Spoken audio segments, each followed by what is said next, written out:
Have you or someone you know recently gotten engaged and are now looking for a celebrant for your big day? Well, look no further because I am a registered marriage celebrant servicing the southeast Queensland and northeast New South Wales areas. Not only do I take care of all the paperwork, but I focus on creating a personalised ceremony that reflects you as a couple. So whether you want a ceremony that's fun and exciting, if you want a bit of a tearjerker, or maybe a bit of both, get in touch by heading to therollingcelebrant.com or look me up on Facebook or Instagram at the_rolling_celebrant and let's discuss how to make your wedding day one that you've always dreamt of, as long as no stairs are involved. Okay, you ready? Let's do it.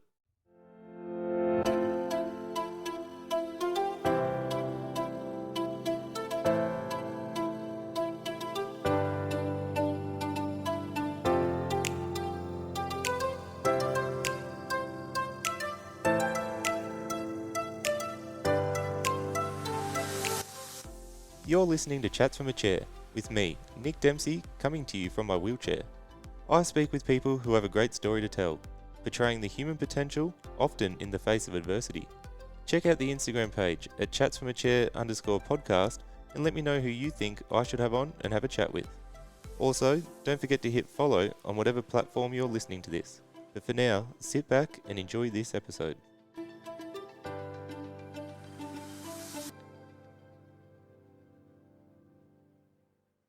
Coming up in today's episode, I'm speaking with fellow quadriplegic Tony Pinto, who is from America, sustained an injury overseas, and since then has decided to come over to Australia to pursue different treatments and using some holistic approaches as well. So I'm keen to talk to him about those and maybe get a few tips for myself.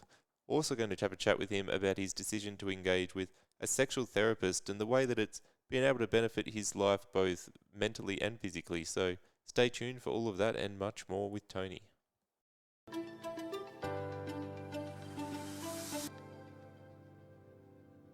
G'day and welcome back to another episode of Chats from a Chair. Today I'm joined by fellow quadriplegic Tony. Mate, thanks for coming on and having a chat. Now obviously we want to talk about your injury and all different things you've encountered since then. But first off, tell me a little bit about your life before the accident. Because from the outside looking in, a bit of a stalk I did on Instagram, it looked like you were really living the life, you were fit, healthy, traveling the world. So yeah, tell me about that. I was at a good point in my life. I have a son that is amazing, super close with him. Had him half the time, 50-50 custody. Work was really at a pinnacle in my career. It was like going really well. I've been in the same industry for 24 years. What industry is that? So mortgage, like financing, like mortgage broker. Yep, okay. Traveled a lot. In my 40s, I really got into the best shape of my life. So like physically, I was healthy.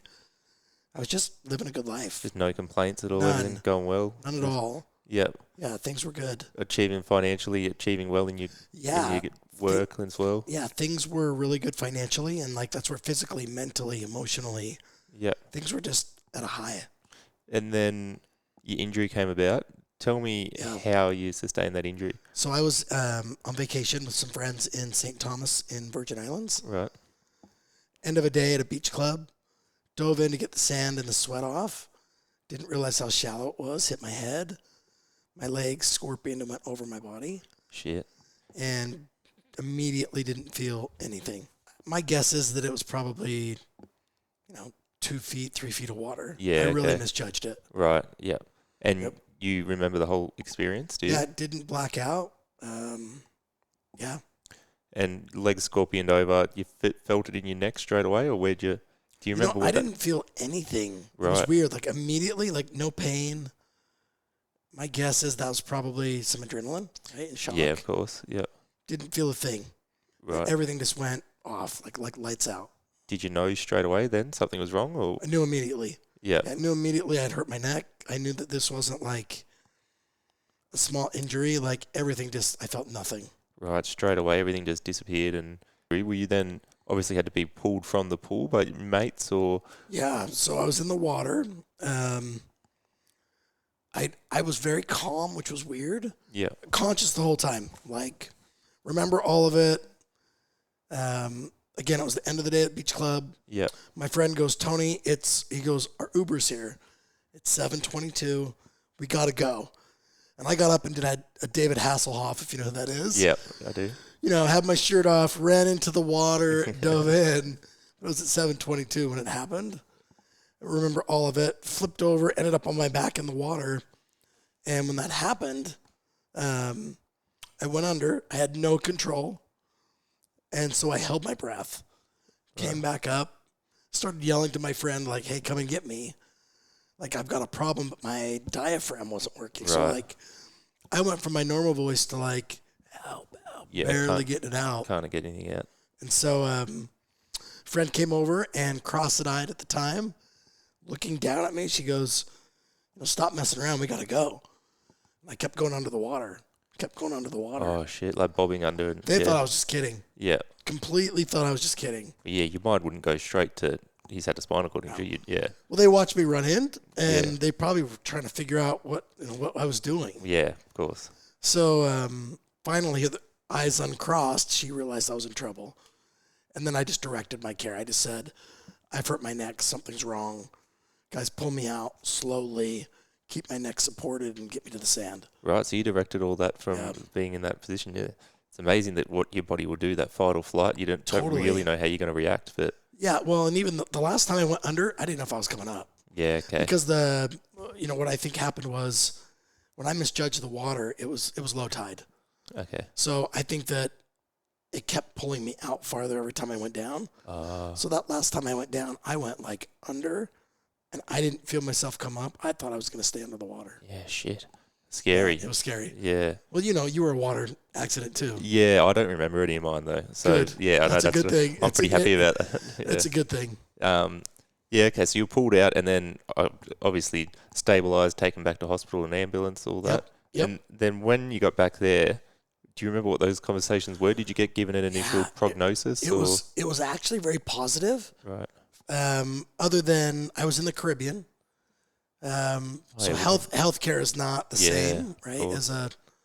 Even though it's a U.S. territory, so they looked at my neck and they just said, "We're really sorry, we can't do anything for you here." Oh, really? So I had to be flown to Miami, Florida. Still with your injury, not really worked on at all. So the sad part was they were like, "Ooh, we've seen way worse. He's probably going to be okay." Yeah. He's just dislocated his... Right, that's what I was going to ask. So it was a dislocation. Just a dislocation of my C5. And then compressed your spinal cord with... Yeah, that's the same as me. Yep. Yeah. So for them, they were like very positive, other than they were like, we can't do anything for you here. Yeah. So unfortunately, I had to wait for an air ambulance, which took till the next day. Oh, I see. So I didn't get into surgery for 24 hours. Were you in pain laying there? Would they just give you... I think I was on some pretty heavy sedatives and fentanyl and everything else. Yeah, shit. That's, 24 hours with that still dislocated neck. Did they reset it all? They literally said, we're not touching it. They just said, we can't touch it. Yeah, okay. Yeah, shit. All right. But then you flown back to America and then straight in for surgery once you're back? Yep. So got into surgery in the Miami hospital. Right. And then spent a couple weeks in the ICU. Had some scares in there. That was pretty interesting. Oh, really? So they ended up, because my diaphragm wasn't working that great, they put me on oxygen straight away. Yep. But I had all these tubes down my throat, and I was talking, and they were like, you got to stop talking. Yeah, I don't know how you're doing that. Yeah, right? I don't either. And I was like, okay. So finally I got them to take out the oxygen, because I was just like, get this out of me. Doctor said, okay. They took it out, and then I crashed. Yeah. So they called like a code blue, kicked out my family. All these people came in, but I was crashing. So then I woke up and I had a trach in. Oh, yep. Which was horrible. Yeah, that would absolutely horrible. Yeah, caused a lot of problems. Could you feel it or what? It was more of a breathing problem. Right. So what happened was because of the oh my gosh, why did my mind just go blank? The tracheostomy. Thank you. Yeah, my trach. That's the one. Yeah. I kept accumulating a lot of phlegm. Oh, okay. So they had to keep doing suction on it. Yeah. I could not breathe. Every 10 or 15 minutes, they'd have to do it. Yeah, right. It was rough. Do you have water on the lungs as well? You would have taken in a bit of water? So somehow I didn't. And again, I stayed conscious. Yeah. And I kept holding my breath. Okay, true. Yeah. So fortunately, I didn't get any water in my lungs. Yeah, because I had that. I had a collapsed lung and took water on, so I had a lot of that sputum and mucus on the lungs. So yeah, I know exactly what you're talking about. But yeah, no, that would have been crazy. So a few weeks in ICU. Yep. How'd you overcome that? Did track out? Or I feel like, Just remember- fortunately, this was during COVID. And so at the time, they weren't allowing anyone to like stay in my room because they were on COVID restriction. Okay, yeah. So we had to beg the hospital because I couldn't breathe. So fortunately, they allowed my sister to stay. My mom and sister actually got to Miami about the same time I got there, once they'd heard about my accident. And my sister ended up being able to stay with me in the hospital, which was like amazing. Just to have someone there. She was incredible. familiarity. Yeah, without my sister, I would not have made it. I wouldn't have made it. And I should have asked, well, when was this? So my accident was June 24th, 22. 22, so about June. Oh, yeah, so 2.5 years ago. Yep. Okay. Yeah, right. So then initial prognosis, they told you you've had a spinal cord injury. Yep. And did they say to you, you'll never walk again? Do you remember that? They didn't at all. Yep. And I didn't ask. Yeah, I didn't want to know. Yeah. Some people are like, hey, what are my chances of what? I didn't want to know. There's no point. What they say doesn't really mean that much anyway. And then you don't know what's going on.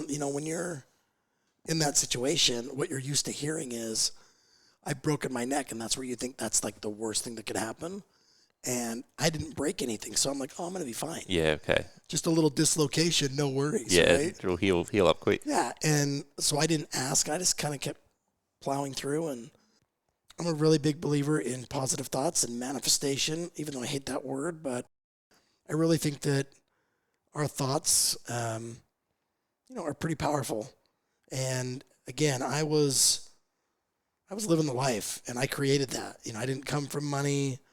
I created a really good life for myself, and I feel like my attitude and my thoughts really got me far. Yeah. So when I got hurt, I was like, okay, let's go. Let's get in therapy. Let's grind. Like, I want to walk again. Like, yeah, of course. It makes I knew that I was going to be okay. That attitude makes a big difference, definitely. Yep. I didn't get depressed. I didn't cry. Yeah. I never said why me. I've never said why me. Yeah. Ever. No point getting caught in that trap. I got hurt, and I said, okay, like, get on the horse. Let's go. And thinking I was going to get better. Well, yeah, like I said, that mindset, there's no point putting yourself in a negative one. Obviously, easier said than done sometimes. If you have something, some people, it's natural to feel bad and sorry for yourself to an extent. But if you can put yourself in that positive mind frame straight away, it's only going to be a benefit. But so you eventually cleared yourself, remembered how to breathe, and were able to get out of ICU and move to to a ward. Or what's the hospital system like with that sort of thing over there? Is it good? Interesting. Yeah, right. So my experience with Australia, a much better system here, I feel like, than unfortunately in the United States. Okay. Most people are like, what, really? I'm like, yep. Yeah, you wouldn't think that, but then I have heard healthcare in America isn't great. Yeah, it's just what I've heard without going into depth at all. Yep. But we're pretty lucky over here, I think. I think you're very lucky. Yeah. But it was, the ICU, they were great. I was at a good hospital, had a great surgeon. I moved out of the ICU about 2.5 weeks after the accident. And where I was, they had a brand new rehabilitation inpatient center, and they really pushed it hard. So ended up staying in the hospital, went into that rehab. It was funny, though, the day before I went in, we found out that it was only a 3-week inpatient stay. Right. And we were like, excuse me? Like, I've got a spinal cord injury. It's going to take longer than 3 weeks. Right. Yeah. And so it was unfortunate at the time. I was trying to get to, there's a couple other really great hospitals that we were trying to get flown to, but I ended up getting a bed sore in the ICU. Shit. So they wouldn't take me. Okay. So I was kind of stuck. Got stuck. So ended up staying there about 5 months.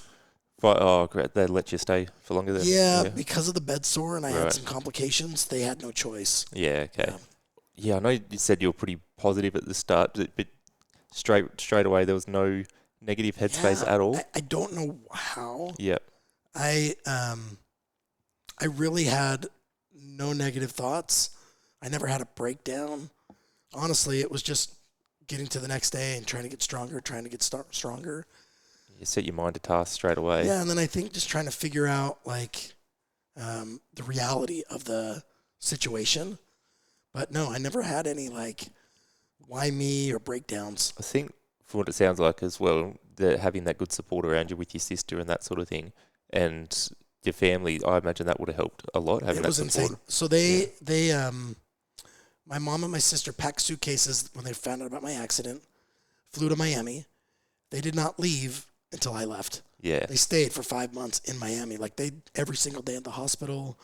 Makes a huge difference, Yeah, doesn't it? the food was shit in that hospital. Yeah. It was like prison food. Yep. So my sister went shopping, brought me food every day. My mom did too. Yeah, just those little things happen. Yeah. Being able to lean on people and have that support is a massive, massive thing in my experience as well. What was your movement like straight away? Did you regain a bit of function, or were you... So What it was took that a like? long time. Yeah. So immediately I had a little bit of arm movement on my left. Yep. My right arm, I could kind of flicker my wrist a little bit. Couldn't move it though. So immediately from basically neck down, I had nothing really to move or operate or feel. And did that slowly, with your arm movement, slowly start coming back just Yep. with therapy and Yep. with work? So left first. My right side, I couldn't move my right arm. I couldn't lift it off of my armrest for the first year. Mm. So slowly, it just kind of kept coming back. It's crazy. That sounds so similar to me. It's weird. Right? Yeah. Did you have any experience with spinal cord injuries or with disability in general in your life? None Did you? at all. No. Like, honestly, like, very ignorant. Like, meaning I would look at someone in a wheelchair and I wouldn't have been able to tell you if they were a quadriplegic or a paraplegic before. Yeah. You know what I mean? I had no idea. Yeah, just if you're not exposed to it, then you just don't. I've always said the same thing. I had no idea after my injury. I thought, I was C4, the level higher than you, and as I was laying in hospital, I was thinking, I'll play wheelchair basketball, I'll do all these things, which now being a quadriplegic, not really possible. Right, But exactly. when I was laying there, I was like, oh yeah, if you break your neck, you're in a wheelchair, you push yourself around, still going to have all this independence. I didn't realise there was so much more to it. Yeah, right. Which, yeah, was that similar sort of thing to you? Just Oh yeah, I think the reality of my dignity was lost, and I had to have that realization, like, between a bowel program and cathetering. I was like, wow, this is very invasive, and I just was like, what is happening? Well, that's the thing. Like, having loss of movement is just the tip of the iceberg. There's so much more that goes with it. Like Yeah. the bowel bladder, the bed sores, so many more things you've got to manage rather than just loss of movement of your arms or whatever it might be. So there's so much more to it. Blood pressure, as we just were talking Yeah, about, of is an course. issue. Yep. ADs, right? Autonomic dysreflexia. Dealt with all of that in the hospital, and it was just a whirlwind of just trying to figure out, like, my life as It's a lot at once. someone with this injury. Yeah. Yeah, it is almost just learning a new way to live, isn't it? And trying to, adapt to that is a lot to learn in a short period of time, but that's, I guess, why you go through the hospital stay. And I know for any of us in Australia, having that rehab program, a lot of it is about learning that sort of thing and just getting prepared to go home from there. But once you returned home from hospital, made it out, what was that like returning home? So, at the time I'd been inpatient for about 5 months, so I was ready to get home. I didn't realize how much my home wasn't ready for me, Right. meaning adaption-wise. And so there were no modifications made before I got home. Everything, like, I still can't get in the bathrooms at my house. Right. It's kind of hectic. Yeah. But that was, I think, a real reality of the state of, like, I'm home, which is great, but, like, can't open the fridge, can't feed myself, can't go into the pantry, can't go to use the bathroom. Did you have care from then when you got day home? one, yeah. Right. Yeah. And is that similar sort of thing to over here where there's just private companies? Is there any sort of funding available in America? So, how's that work? If you're at the poverty level, there is funding available. Mm-hmm. However, I was still working. Right. So in the States, basically to be on any type of medical or financial relief from the government or state level, you really have to be at poverty level, which is considered like if you have $2,000 or less in your bank account. Right. Yeah. So really low income, which I didn't qualify. Yeah. So I do have private insurance. When I got home, private insurance gave me about 2 hours a day, And either to be used for nursing or for physio. and that doesn't really help when No. you're in this situation. No, so Yeah. everything's been private pay. Right. Yeah. Okay. I guess that's the thing where you're fortunate, like you said, you put yourself in a position to earn good money prior to then be able to do that. And so you returned to work essentially when you got home to help fund that? Or I was still working in the ICU. how the hell did you manage that? I don't know. I think I was afraid to lose my job Right. or that they would want to force me to disability. and my income was really good prior to. So I just kind of acted like it wasn't that big of a deal Yeah. and just tried to do everything I could from the hospital bed. Right. So that's still just computer work, what you did dealing with Lots clients. of phone calls, which was so weird because I could barely talk. Yeah. And I had to try to project my voice as the best I could. Yelling into the phone. It was so hard. So hard. Did you tell people that this has happened, or you just... Yeah, they knew. So Yeah, everybody okay. knew, but everybody kind of was just like, oh, and I was a big personality before. Yeah. And I was in really good health. So I just think people thought, oh, he'll be fine. Yeah, okay, yeah. It's that always ignorance is bliss in that situation. So isn't I it? used that to my advantage. I just acted like I was fine. Yeah, and then fake it till you make it. Yep, Why not? exactly, right? Okay, so once you come home, obviously, like you said, independence, a lot of that's gone and you have to rely on others.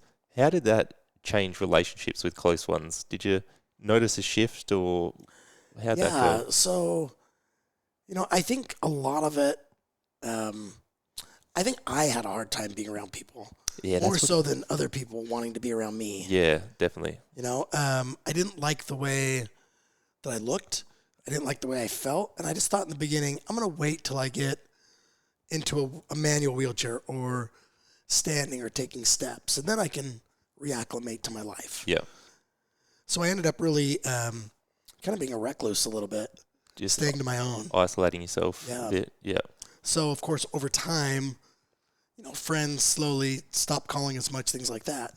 So my circle has definitely gotten smaller. Yeah, that's what I find sometimes as well. It's like you said, sometimes it is you isolating yourself, and then sometimes it's not that people don't want to hang out and do things, but sometimes it's harder. Like there's less you can do. Like you're not going to go play a basketball game with someone, go play around a golf, that sort of thing. So it makes it definitely makes it difficult. Yep, exactly. And how about your relationship with your son? How did he take it? I imagine that would have been difficult. Yeah, he's a very emotional child or kid in a good way. Yeah. But not very verbal with his emotions. Right. So, he kind of took it on the chin, didn't really vocalize a lot of it. The first thing he did when he flew to Miami, his way of handling it was he walked over to me and he started pinching my legs. Yeah, right. And started being like, can you feel that? Can you feel that? Can you feel that? Yeah. And he just didn't know what to do. Yeah, it would be. It was old? hard. So at the time he was 11 going on 12. Okay. Yep. Yeah. So I think that was really just him trying to figure out what my body was doing. And I think even in his mind, I'd be fine. Yeah. Yeah, well, you would. Your dad's a superhero to you. You can't do anything wrong. So, yeah. But I do think that there's been benefit out of this.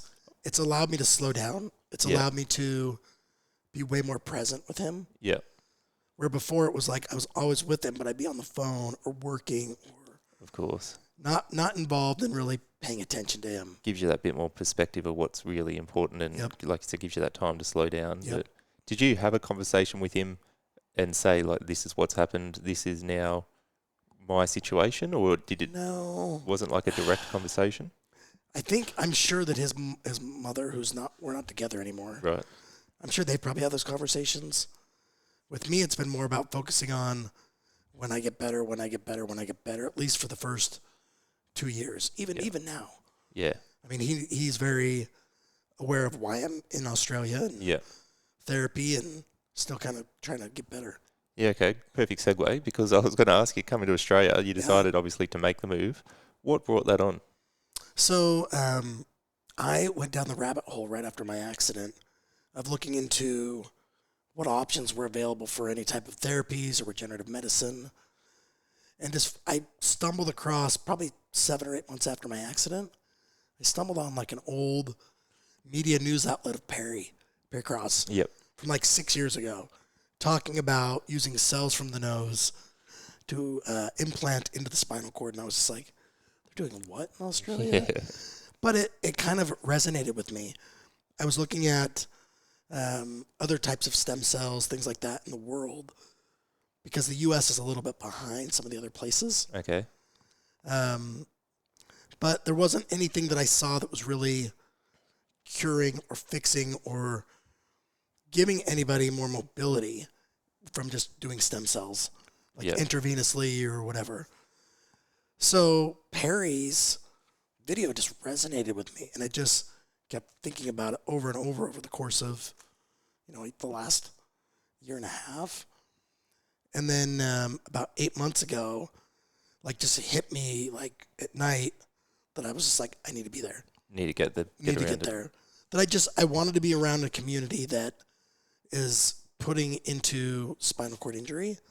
I felt like their technology and their medicine was very specific to spinal cord injury, which I don't know if there's anyone else in the world that's doing that right now. Yeah, no, my conversations with research, it seems to be the world leader in that. Yep. I think it's such a thing as well with spinal cord injuries not having a cure. It's almost a brave thing to stick your neck out and say, like, we got this, we think it's going to work. Like, you can easily get laughed out of the room by coming out and saying that sort of thing. But I mean, what the foundation is doing and the people involved around it to really believe in it is like, it's a great environment to be around, to give hope, and not misguided hope or anything, to have proper results. And because hope's such a big thing, isn't it, in anything 100%. In life? So to have that is, don't blame you for wanting to get over here. And making strides, that's a big part of it as well. Yeah, absolutely. I think when I really decided to make the move, a big component of that was finding making strides, which the community that they've built there is amazing. In Utah, there wasn't a lot of really strong, intense, aggressive therapy for spinal cord injury. Okay.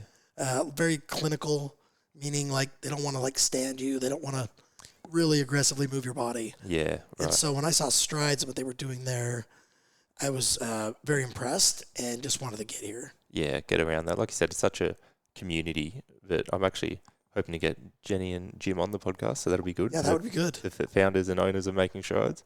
But it would have been tough to leave your son over in America and make the move. Yeah. How'd that go, and how are you finding it? Hard. So he came with me when we first got here. He was here for about 2.5 weeks. Fortunately, he's actually coming on February 12th. Oh, okay. He's coming out for a week, which I cannot wait. Long. Great. There's a sacrifice to be here for sure. Yeah. The hope is it's risk reward, and that being here, being at Making Strides, working out, and trying to get as much strength as I can, and then hopefully something will lead with the therapies that they're doing with Griffith and Perry. And it would be a massive motivation, I imagine. Like, obviously, you want to get better for yourself, but to have a son or family member like that you want to do it for, I imagine it just gives you that extra little push. When some days when you couldn't be fucked going to the gym, just want to get up and go. Yeah, absolutely. Yeah. What other treatments have you tried while you're either over here or in America? Both I guess standard or experimental. What have you given a go? So I've been really cautious.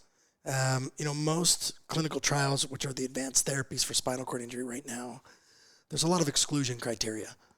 So if you've done things, sometimes any type of stem cell that you've utilized will exclude you from a trial.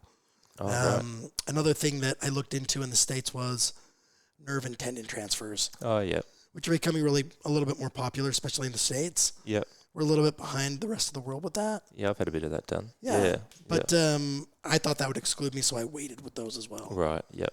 Now we're finding out that some of those don't really care as much. But, I've done red light therapy, PEMF mats. What's that? Basically, they're a way to energize your cells and help with inflammation and repair. So I've tried things like that, but obviously not many gains have come out of that. Okay, it's one of those things you rather try it and it not work than wonder what if. Okay, so that you haven't noticed massive changes, even the way you feel, the body reacts or anything. No. I mean, you got to try, to know. And I've heard you're big on meditation and mental health and stuff like that. Is that right? Yeah. So meditation was a big part of my life a few months before my accident. Okay. I kind of fell into it and fell in love with it. So during my accident, when it happened, my ex-partner, who were really close, she was really pushing me to meditate while in the hospital. There's a lot of scientific studies now that have proven meditation has some pretty powerful effects on the body. Yeah. And healing. So stuck with that throughout the hospital every day, meditating. Still do every day. Every day? How long do you do it a day? Probably for about an hour. Yeah, okay. Yeah. Is it guided meditation? What is guided? Yeah. I'm definitely a guided meditation guy. Yeah. So A lot of the meditation I do is Joe Dispenza. I don't know if you've heard of him. I know the name, but yeah. He's become very, very popular. Yeah, it's pretty wild that the power of your brain you hear stories where it can literally override your body and heal certain parts. I've never heard of it healing a spinal cord injury, but something could be first. But yeah, I guess another one of those things, you might as well give it a go. But I've tried it, and I'm just too much of a realist where I think I don't let myself get into that headspace. I'm going to send you some Joe Dispenza. Yeah, so you can try it. I'll give it a go. I feel like once I try to do it, my mind's just going, and I always convince myself it's not going to work before I've really given it a proper go. So yeah, if you send me some stuff, I may as well give it a go. I'll send you some stuff for sure. Try not to fall asleep while doing it. And okay. So now it's been 2 and a bit years since your disability. How do you think about it differently now, or when you think back, or your approach towards things? I still think that I'm in these infant stages of trying to figure out my place in society and in my life while being in a wheelchair. Like the balance of not giving up hope of getting better, but also coming to the realization of you're in this wheelchair. It's not getting better anytime soon. That you still have to enjoy life, slow down, live in the moment, don't always look forward, and try to enjoy what you can even though you're in a wheelchair. Yeah, I think it's a great thing. And like you said, a fine balance where I remember when I was about 2 years in that I'll talk to people and they'd say, "Oh, you're still so fresh." Right. I'd be like, "It doesn't feel like it. Like 2 years in it feels like forever. Feels like a long time." And I didn't really understand it, but now I've just ticked over 8 years, and now I sort of can understand what people are saying. Where those first few years are really about you want to get better, you want to focus on all the rehab you can, and you just want to regain as much function and independence as you can. But then like you said, it's then figuring out that next stage of life where life can't just be about trying to get better all the time. Obviously, you still want to focus on that, but you need to find out your next stage of how to live life. I guess you put it pretty well, just finding your identity in the wheelchair and what's next for you. Yep. So, that is definitely a tricky part to navigate. But have you figured any of that out yet, you reckon, or still working? Yeah, I think it's a work in progress. I think since I've gotten to Australia and settled in here, more and more I've found myself coming to the realization of the wheelchair and trying to find happiness in it. I mean, I still have my struggles, and there's not a day that goes by that I don't feel or think about getting better and wanting to get better. But I also, like just this weekend, went to a concert on Sunday. Juicy Fest was here. Oh, yeah. And I had such a good time. And if that would have happened 6 months ago, 8 months ago, I might not have even gone. Yeah. I might not have even wanted to go. Yeah, it's definitely a different experience when you do it in a chair, and it's hard not to imagine or compare what it was like before and to just enjoy yourself now, even though it might be in a different way. Yep. But especially, like you said, daily. I think Pez actually said it, that just day to day is just like a full-time job having a spinal cord injury. The monotonous things you've got to do over and over that you just don't want to do, the amount of extra time it takes just to get out of bed and go do an activity it does get exhausting and hard not to just get over it at times. But yeah, well, I think Perry said it in a few interviews, and it resonated with me. But there are no days off. Yeah, with being a quadriplegic. Yep. Right. It's day in, day out. There's no vacation. Like every day is, you got to pull your boots up, put your boots on, and there's no days off. And have you found being sort of more surrounded? I guess we touched on it a bit earlier, but being surrounded by that wheelchair disability community has helped you accept things like that and helped just be able to have conversations and air things out? Yep. I think I really struggled in the beginning wanting to even identify and involve myself with other people in wheelchairs because I was still wanting to identify as an able-bodied person. So finding a community that people are thriving in, living good quality of lives, like at Strides, I've met so many people that are happy, live well. I think that's definitely changed my perspective and my positive outlook on life's not over if you're in a chair. Yeah, I think a massive thing with that as well is a lot of the times, obviously, you'll be surrounded by all people in wheelchairs and with disabilities, but you don't talk to each other about it. You're still having normal conversations, right. But it's that sort of unsaid where you understand what you've been through, and you understand what each other have to do, and it's just having that mutual, I guess, appreciation of what each other have been through without having to talk about your disability and that. So I think that's a massive thing. But then also, if you do need to ask for tips, ask for advice, I've got heaps of advice from Perry and different people that have been injured for longer than me that I've then gone on and then passed on to other people as well. So I think it's so important to have that community to be surrounded by. It's yeah, I know definitely benefited me, and I imagine it's been the same for you. No, I think you're right. I think when I was in America looking at coming over here, as you know, like I stalked you, I stalked Lindsay, right? I kind of knew all the people that were involved in that community, like the Yeah, spinal cord injury community. And so the first thing I wanted to do when I got here was I reached out to you. I wanted to, yeah, um, kind of ask you questions yeah. and a few other people, and it helped so much. It always It does, helped doesn't so it? Yeah, much. yeah. Yeah. Like I said, when I was earlier in my injury, I lent on other people. So for what they've taught me, if I could help pass on anyone any information, and I'm sure you'll get people coming into you one day and wanting info. So Yeah. anything we can help each other out, it's just everyone help everyone, doesn't it? Yep. But as we mentioned a little bit as well, there's obviously so much more to life and getting back to learning to live your life with a disability. And as we said, there's so much more that comes with it than just losing your function of having a fit and healthy body. But so much more like sex and relationships and all that sort of stuff comes Right. with it as well. Have you returned to dating since your injury? So I actually dated. I was really close with someone that was actually with me, part of the group on my when I had my accident. Yep. So after my accident, we actually started dating. Right. We dated for about a year, and we did the best we could with it. Obviously, we loved each other and cared about each other. This injury is a tough one to take on, course. and I had really been passionate about moving to find a better place to do rehab. Mm-hmm. And at the point where it was time to make that decision, I think the relationship, we realized that I wasn't able to really be able to meet her needs, Okay. and that with me moving. So very, it was a mutual decision, and we're still very close. We still talk a couple times a week, care about her a ton, but it kind of had to change the dynamic. It's hard to continue something from before into after, isn't it? When you, like I said, it completely changes the dynamic of the relationship. Obviously, like I said, it's not always that love goes or whatever it might be, that you don't care about each other, but it's just that it does change that dynamic of the relationship a lot. So, yeah, no, I think you see a lot of sort of relationships break down after something like this, which is unfortunate, but to an extent you can understand it. But yeah, I think for me it was, and maybe it was fear, I don't know, but I really wanted to have that conversation prior to it just dissolving in a bad way. yeah, of course. And I'm glad we did it that way. So what about actually going on dates with other people since? Yeah. Have you done it?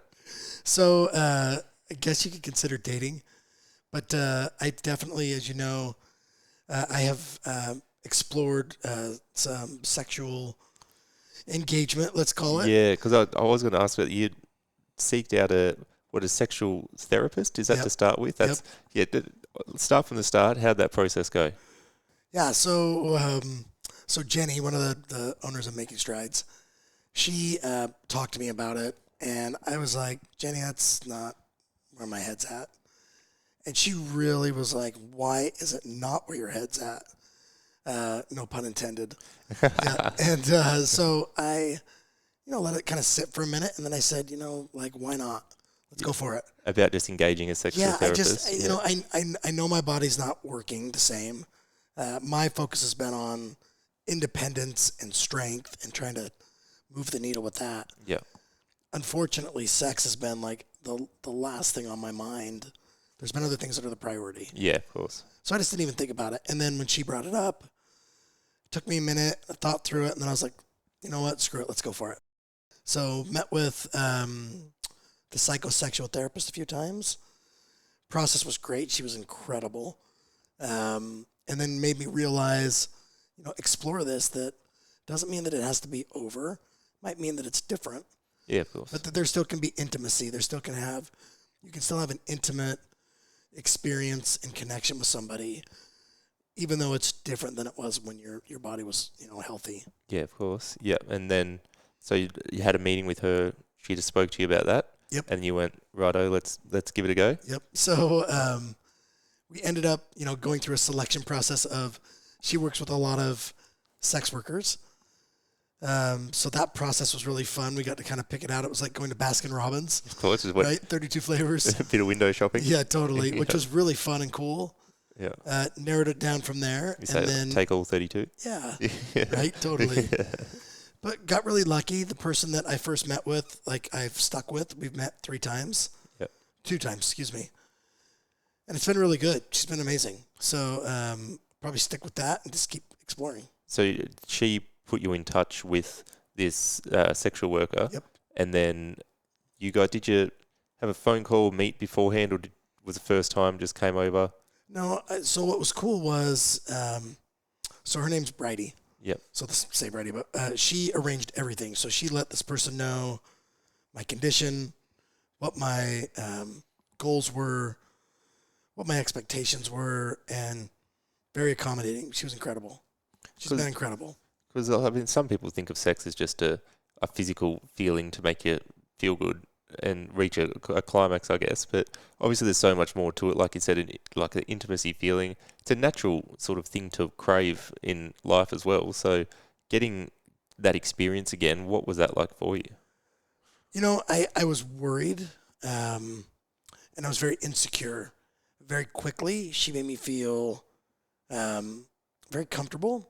I realized, or actually I shouldn't say realized, but I kind of got lost in that, which was good, meaning forgot that I wasn't in an able body. I just had this beautiful woman on my bed. You know, we were talking about music and we were looking at pictures on our phone, talking about our childhood. So again, I think it was the intimacy part that I missed. Yeah. Kissing, touching. Those are all things that I forgot how like amazing that is to share with someone and that I could still do it.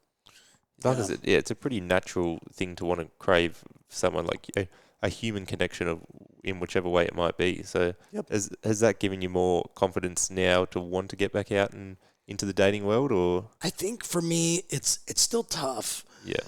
I think that my insecurities with my new identity are still very still here. Yeah. Very relevant and still like I need to get through that. That's a me thing to work on. Yeah, more so working on, like you said, feeling comfortable with yourself in this position. You need to do that, or there's no point, I guess, dating, because you're not going to be able to give someone what they want if you're still working on through that yourself anyway. Yep. So, Do you? I'll ask you a question. Yep. Do you date a lot? I wouldn't say a lot. I'd go on dates here and there when it. If I have one more person tell me how good looking Nick is, I'll tell you what, that's all I hear about. Is it? That's so many people that follow me are always just like, "Who's this Nick guy?" I'm like, "I know, he's good looking. I know." Yeah, I know. Send him my profile. It's fine. Yep, I will. I will. You can just be my manager if you want. I'll take care of it. I'll set up some dates for you. Charge commission, do you? Yeah, totally. Of course I do. I'm a businessman. Yeah, of course. Of course I do. Wouldn't expect anything else. Absolutely. But no, it's something that took me a little bit as well to feel comfortable and just to get back out there.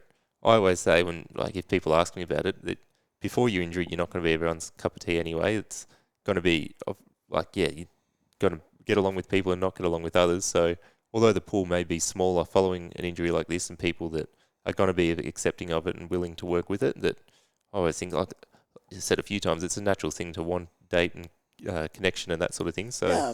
Well, and for me, what's hard too, unfortunately, is physically, I can't feed myself very well. Yeah, of course. If I ever put like a cuff on, I literally eat like a 3-year-old. Yeah, it's like Do you know what I mean? I've got a bib I use. Yeah, right. Yeah. You have to, and so to me, it's just like I'm just insecure with it still. Yeah, trying to find my way. So I guess that's pretty a mature way to look at it as well. I would say, to go back to the intimacy part, though, what's been really cool out of that experience is, again, we've had a few sessions, but we've started to explore my body and what works, what doesn't work, how to get excited, how to use different things like vibration. Yeah. Like I had no idea that vibration was something that would be able to kind of stimulate arousal, let's just call it. Yeah, right? Yeah. Sex work in general gets such a negative name and being seen as dirty, like, all the typical stuff that go with when you hear sex work. But, there's a real need for it in this sort of thing where it's, like I said, more so than just, a physical connection with someone getting a sex worker just to get off and move on to the next. I keep trying to explain to everybody, I'm just doing this for research purposes. It's so good of you. Yeah. Such a good bloke to take one for the team, aren't you? Yeah. But no, it does, because it's such a thing where it's so much more mental and like giving you the confidence and ways to explore your body, which is just a part of sex work that beforehand, I mean, people probably don't even consider that as a They don't. thing. So They don't. I think it's a great message just to, I mean, good on you for being vulnerable and being able to be confident enough to come out and say, I've engaged this. It's a normal thing, and show you that another side of sex work and what it can do. Well, yeah, and I think, again, being in the community, right, at Strides, they were such, so positive and advocates for me to say, like, this is great, and what you're doing is really inspiring. I had so many people reach out to me because we did a video about it. Yep. I had multiple people reach out and want to know details and how my experience was and how they were just very positive about my experience with it. And again, when you're talking about a negative connotation with sex workers, you know, everybody thinks it's dirty and all that, but I really had a positive, people were very positive about it. Well, it can be life-changing for someone that might be thinking about giving it a go, but being a bit embarrassed or ashamed of it just because of that, the connotations that go with it. But for you to come out and be open with it, it might encourage someone to bite the bullet, go give it a go, and then it could change their life. Yeah, so. I mean, I think there were at least 2 people from the States that reached out to me about it that I referred to this psychosexual therapist Right. that she's working with currently. Yeah, okay. Because they were just like, what? That's so incredible. Who's this person? Yeah, that's the thing. Being able to be vulnerable with your story and share as much as possible. Yep. If it's going to help people, then I don't see why wouldn't you do it? So Great. Good on you for doing that. But has your whole experience since having your injury just changed your perspective on life altogether? Or yeah. How do you? Big time. What do you think's changed about it? I would say the biggest thing is, you know, my goals in life were always about getting ahead, making money, having nice things. Got caught up in that big time. Yeah. After this injury, what you realize is that's not what's most important. Your health, your relationships, your family, being present, especially with my son. Yeah. Those things are so much more important about any type of gifts or blessings you can receive out of. And the little things that financial. Little things you probably thought were problems beforehand. Now, I guess if they came up in your gosh. life, you'd be, Yeah, right? Totally. Gives you that perspective on things, doesn't it? To not let the little things blow out of proportion. Yep, that too. Yeah. My patience has completely changed. Yeah. I very rarely ever get angry or upset. Like, just it's my complete emotional demeanor has changed, and my outlook on things have just changed. That's what I think. Obviously, having a spinal cord injury is a negative thing. There's no way to avoid that. But I think it's had such from my own personal experience, had a massive positive impact on me in a lot of ways of life, in being more accepting of people, being that perspective on things, not getting caught up in the little things. Would you say that's similar for you? Yeah, absolutely. I think you just start realizing what's important and what's not. Yeah. And I definitely think there's a lot of growth that comes out of that, right? From an emotional standpoint of what's really important for sure.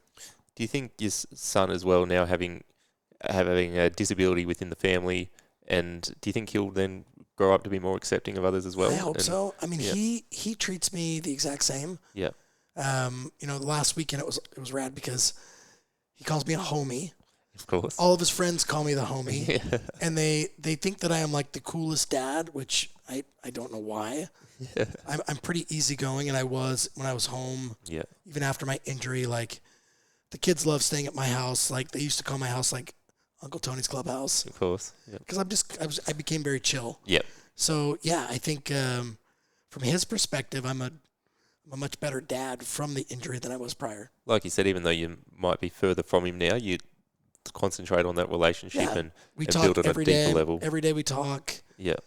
Very involved. There's one thing everyone I've had on the podcast, with the unaffected beforehand, with Jack, and now this one, anyone that has a disability within the family, whether it's father, son, daughter, whatever it might be, they're all more accepting of people around just because they've had that experience of disability within the family, and a lot more mature as well. They've had to sort of grow up a little bit and not take care of their family member, but just, you know, the little things that might be helping out with feeding, getting a drink, whatever, just being that little bit more mature and accepting of people. So, again, another positive. Yeah, I would say that I didn't expect his ability to be so patient.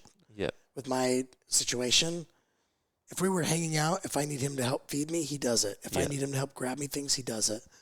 And he's a pretty strong-headed individual by nature. A lot of times he'll resist if he's asked to do things, you know?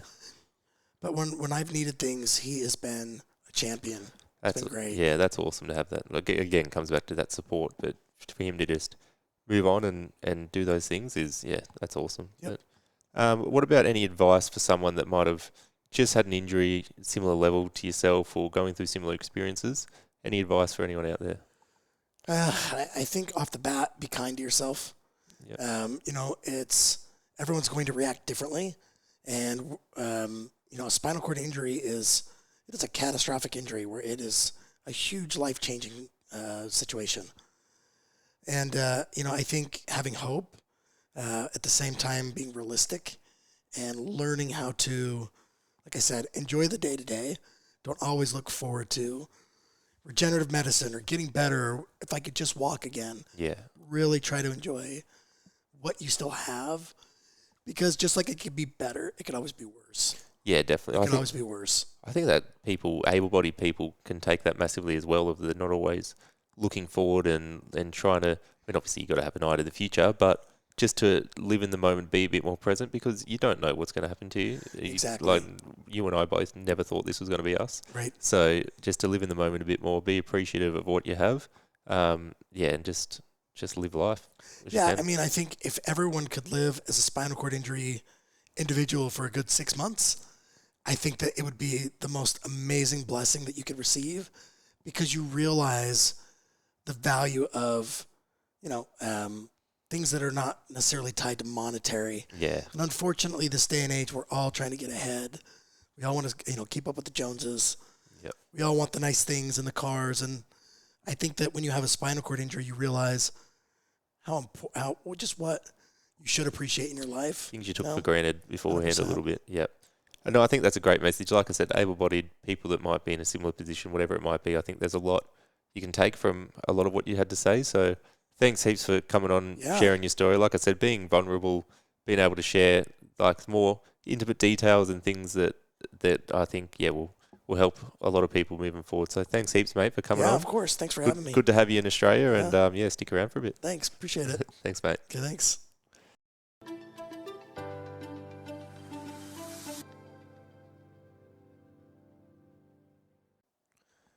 Well, that was a great chat with Tony, and very good of him to be able to come on and be vulnerable, sharing all of his different experiences, both positive and negative. But I thought it was pretty amazing how he said he was able to just be in a positive mindset from the outset, and even if you heard after his injury, be able to talk through people how to take care of him when he's got a dislocated neck and just had a spinal cord injury. That is quite amazing that he was able to stay calm in that situation. But so many good messages to take out of that. The approach he has to life now, and the way he's been able to carry on, and just look for that sense of identity. And I guess he said he had a pretty good life beforehand, but the way he would get caught up in looking for things like money and not appreciate what he has and what's really important in life. Hopefully that's a message that everyone can take forward from this podcast. But if this podcast or any of the podcasts have brought up any adverse feelings for you, please do reach out to Lifeline on 13 11 14. Remember to check in on each other and check in on your mates, and that it ain't weak to speak. But for now, that's it for this episode. Make sure to check out the Instagram page at chatsfromachair_podcast. You'll see all the clips there of past guests I've had on, but also you'll be able to find out what guests I've got coming up, and also reach out and let me know if there's someone you think I should have on and have a chat with. But for now, that is it. I'll hopefully see you back next time. Cheers.